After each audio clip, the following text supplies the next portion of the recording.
প্রথমে আপনি হলো এই কাঞ্জিটা শিখেন, 13টা জিনিসের কাঞ্জি লেখা শিখেন, পরবর্তীতে পাশাপাশি গণনা শিখেন, তাহলে তারা খুব। মিনাসান কন্নিচিওয়া। আজকে আমরা খুব সহজে জাপানি ভাষায় বিভিন্ন জিনিসের খুব সহজে গণনা শিখব। তাহলে শুরু করা যাক। প্রথমে তুমি একটা কাজ করো, তুমি কাঞ্জি লেখো আগে। কাঞ্জি এখানে সব গণনাগুলোর কাঞ্জি লেখো। সব গণনাগুলো? হ্যাঁ, এটা খুব সহজ। এটা আমরা চাই সবাই এই সিস্টেমেই শিখুক। আমরা এটার কাঞ্জি আগে দেখছিলাম। হ্যাঁ, ওকে। হ্যাঁ, লেখো লিখতে থাকো। কাঞ্জি লেখা শেষ হলে দেন আমরা এটা নিয়ে আবার আবার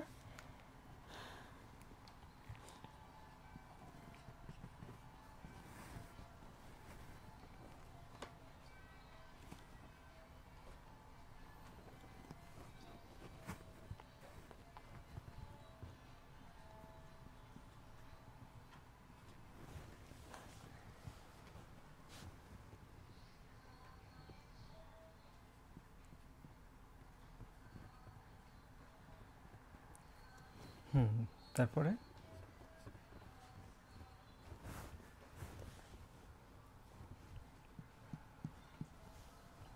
ওকে। তারপর জানি কি মনে করতেছে না, মনে করছি দাই। এরপর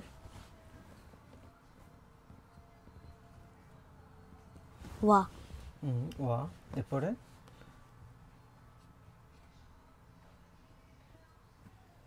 সুকু। আর কিছু নাই? আছে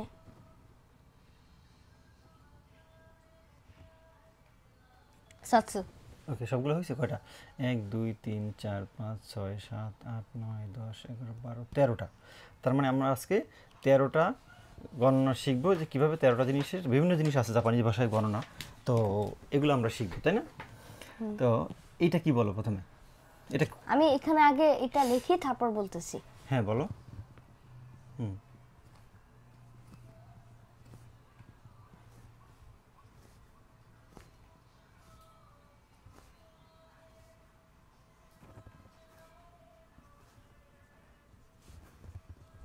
ওকে, এখন শুনি প্রথম থেকে বলো।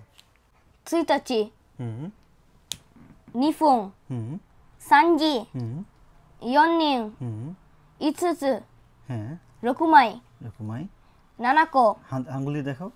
7個 8匹 9本 হ্যাঁ 10台 হ্যাঁ 11話 12足 হ্যাঁ 13冊 207। ওকে, এখন এগুলো কি? তাহলে এগুলো ডিটেলস একটু বুঝাও তো তাহলে। ডিটেলস। আচ্ছা, এটা মুছে ফেলি। এটা মোছা লাগবে, এখানে থাক।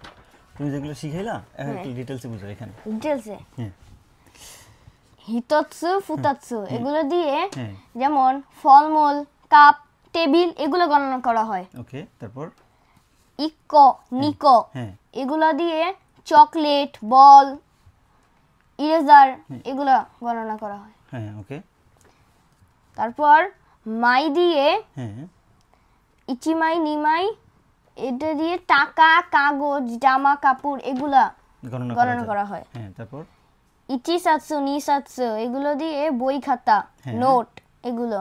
হ্যাঁ 1匹 2匹এগুলো হইছে ছোট পশু পাখি গণনা বিভিন্ন করে। রকম পশু পাখি গণনা করার ক্ষেত্রে ব্যবহার করা হয়। হ্যাঁ,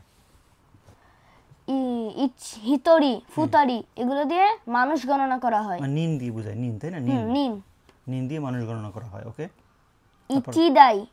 ইচিদাই, নিদাই এগুলো দিয়ে গাড়ি, টেলিভিশন এগুলো গণনা করা হয়। মানে বিভিন্ন রকম যান্ত্রিক, তাই না? ওকে, তারপরে ইচিওয়া, নিওয়া এগুলো দিয়ে পাখি গণনা করা হয়। ওকে, ইপ্পং, নিহং এগুলো দিয়ে পেন্সিল, ফুল, কলা, লম্বা জিনিস গণনা করা হয়। ওকে, ইসোকু, নিসোকু এগুলো দিয়ে জুতা, মোজা এগুলো গণনা করা হয়। ওকে।